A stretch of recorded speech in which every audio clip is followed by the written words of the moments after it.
ચોટીલા પંથકના પૂર્વ ધારાસભ્ય ઋત્વિક મકવાણા જે કોંગ્રેસમાં છે એને ભારતીય જનતા પાર્ટીમાં લાવવાની કોશિશ કરી રહ્યા છે.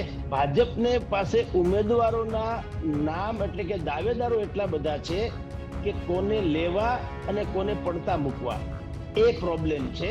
ભાજપની મૂંઝવણ એ છે કે શું કરીએ તો ભૂખ લાગે અને કોંગ્રેસની મૂંઝવણ એ છે કે ભૂખ લાગે પણ શું કરીએ. પ્રકાશભાઈ વરમોરા અને લાલજીભાઈ મેર આની કોશિશ ચાલી રહી છે.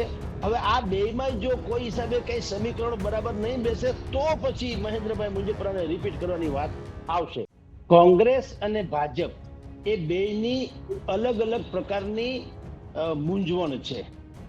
ભાજપની મૂંઝવણ એ છે કે શું કરીએ તો ભૂખ લાગે અને કોંગ્રેસની મૂંઝવણ એ છે કે ભૂખ લાગે પણ શું કરીએ.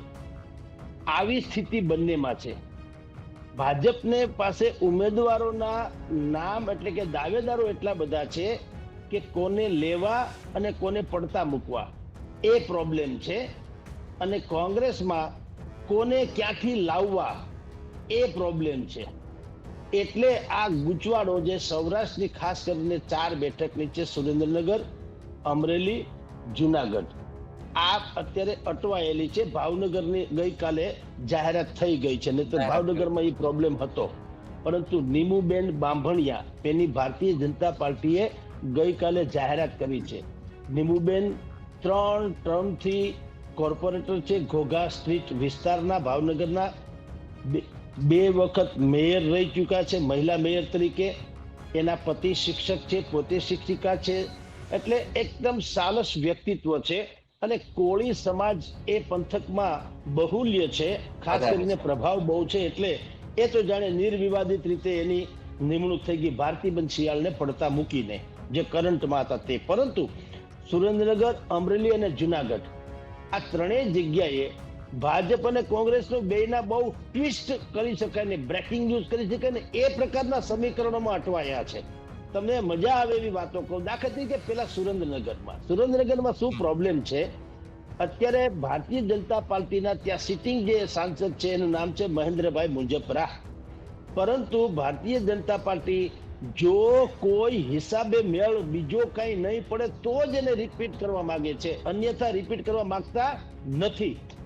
પણ એમાં ટ્વિસ્ટ મેં જેમ કીધું એ શું છે, Bharatiya Janata party operation lotus અંતર્ગત એવી કોશિશ કરી રહ્યા છે કે ચોટીલા પંથકમાં આવતા ચોટીલા પંથકના પૂર્વ ધારાસભ્ય ઋત્વિક મકવાણા જે કોંગ્રેસમાં છે એને ભારતીય જનતા પાર્ટીમાં લાવવાની કોશિશ કરી રહ્યા છે. જો ઋત્વિક મકવાણા કોંગ્રેસમાંથી ભાજપમાં આવી જાય તો એને ટિકિટ આપવાની ભારતીય જનતા પાર્ટીની એક ગણતરી છે. હવે અત્યારે સ્થિતિ એવી છે કે એ જ ઋત્વિક મકવાણાને કોંગ્રેસ પણ ત્યાં ઉમેદવારી કરાવવાનું વિચારી રહી છે. પરંતુ ઋત્વિકભાઈ મકવાણાએ જે કેટલાક કોંગ્રેસના દિગ્ગજ નેતાઓએ ચૂંટણી લડવાનો ઇનકાર કર્યો એમાં પોતાનું નામ નોંધાવી દીધું. એણે કીધું મારે પણ લડવાની ઈચ્છા નથી.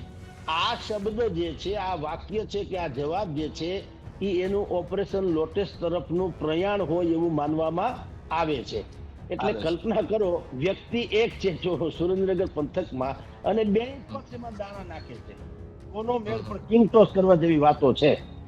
પણ ધારો કે એનો મેળ ન પડે, મહેન્દ્ર મુંજપરા ઉપરાંત મેં તમને કીધું ઋત્વિક મકવાણાનો ભારતીય જનતા પાર્ટી વાળા ઓપરેશન લોટસમાં મેળ ન પાડી શકે તો બીજા 2 નામ છે, પ્રકાશભાઈ વરમોરા અને લાલજીભાઈ મેર. આની કોશિશ ચાલી રહી છે. હવે આ બેમાં જો કોઈ હિસાબે કઈ સમીકરણ બરાબર નહીં બેસે તો પછી મહેન્દ્રભાઈ મુંજપરાને રિપીટ કરવાની વાત આવશે, અન્યથા નહીં. કોંગ્રેસ પાસે એ જ બેઠક ઉપર ઋત્વિક મકવાણા ઉપરાંત એક બીજો વિકલ્પ પણ છે. એનું નામ છે સોમાભાઈ ગાંડા. સોમા ગાંડા પટેલ કોળી સમાજમાં સારું પ્રભુત્વ ધરાવે છે અને એ લડાયક મિજાજી છે વગેરે વગેરે. પરંતુ એની ઉપર પક્ષ એટલે કે કોંગ્રેસને ભરોસો નથી, કારણ કે એ ક્યારે ક્યાં ઠેકી જાય એની કઈ નક્કી નથી અને એ અનેક વખત અપક્ષ, કોંગ્રેસ, ભાજપ વગેરે વગેરેમાં જઈ આવ્યા છે.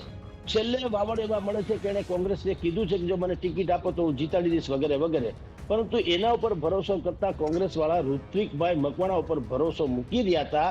પરંતુ અત્યારે પણ ઋત્વિક મકવાણા ભારતીય જનતા પાર્ટીમાં જોડાવું કે કેમ એની મૂંઝવણમાં છે. એટલે આ સુરેન્દ્રનગરની વાત થઈ.